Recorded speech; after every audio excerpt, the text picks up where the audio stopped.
I don't admit this publicly very often because I don't want certain family members to hear it and just get on me. But I am child-free by choice. Okay.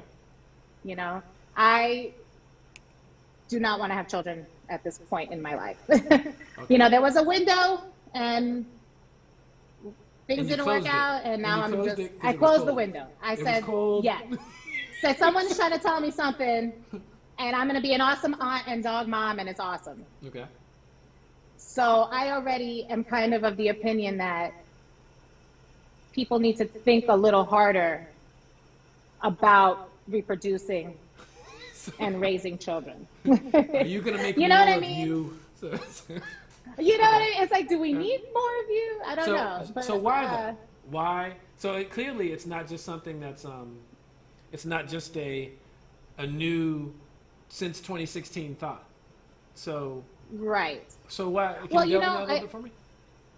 Yeah, so remember that video of the young lady right after George Floyd, and she was talking about the social contract being broken? Yeah. Okay.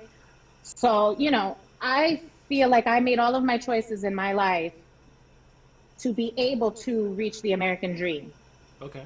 You know, to get a good job, have a career, buy a home, buy a car, buy a vehicle, you know, and then have children. Okay. You know, what I didn't expect or understand was the weight of my student loan debt. You know, the choices I made early in my life, basically. Wait. Can you, how long have you, what year are you on? We'll call it AD. So I'm at like 20 AD after debt. All right, well, you have to remember there's refinancing too. All right, so I've been paying my loans since 2001. So we're at. That's 19 years. So you're 19 AD. That's what you're saying. You're 19 AD. Yeah. After debt. You're 19 after debt. And I've talked to Mel about this. I keep looking at my balance, and it doesn't seem to change. No, like every year it might go down maybe 1,000. Right. But when you realize you paid like $1 million into it, you're like, yeah. Dude. So, I'm like, wait a minute. Yeah, I can feel you. Know, and here, yeah. So I feel you because not to tell me if I'm interrupting. Like I paid off my initial undergrad debt by doing a year of AmeriCorps, which we discussed on this program. And since I'm the only one live right now, service to America is the way to go. Woo! Anyway. Absolutely. But I did that year of AmeriCorps, and I sent in the final payment, right? Like a year after graduation or something like that. And I was off by $1, right?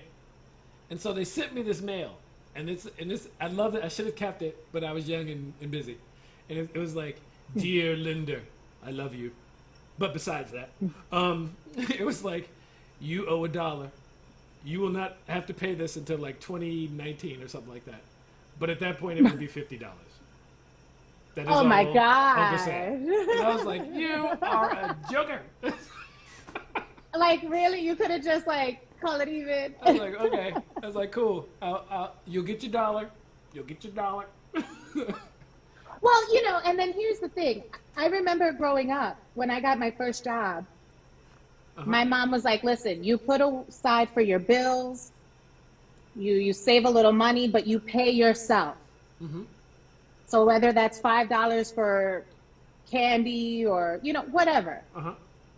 But you make sure that you're working, but you see something for yourself. Right.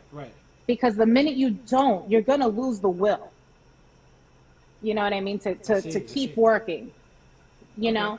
And what I realized after college was that with these loans and trying to pay, rent or give towards the house, because I went back home when after college, but, you know, trying to manage all of these bills, every time I got an extra 20, it wasn't enough. Like bills went up and expectations went up. You know what I mean? So I was constantly playing catch up. Right. And by the time I finally got comfortable enough to be able to take a vacation, I didn't want to give that up. Right. You know what I'm saying? Well, you get, man, You know? even now, like you work. I don't know how long you get for vacation, and this is what kills me, by the way, about listening to. I listen to a lot of marketplace type stories and like try to hear different varied people's jobs across the country. But what kills me, above all else, what causes my severe instant death and then rebirth, is is listening to people who have like no vacation time. Have like a day or two, and they're like, "Well, I took vacation. I got 5 hours. I got a day off, and that's good for." And I'm like, all right, and you know what's even worse? Mm-hmm. When you have to save your vacation time in case your kid gets sick or breaks a toe or eats the cat or whatever kids do.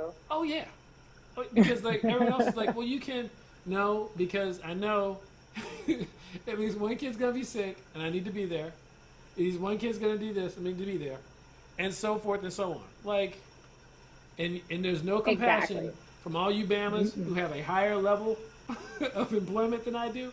You're all like, well, if you can't make it, maybe Johnny can do your job for less. Exactly. So I'm just like, look, and I don't need the stress of, oh my God, if I lose my job, my baby can't eat and we're going to be homeless. If I lose my job, it's just me that I got to worry about at the end of the day.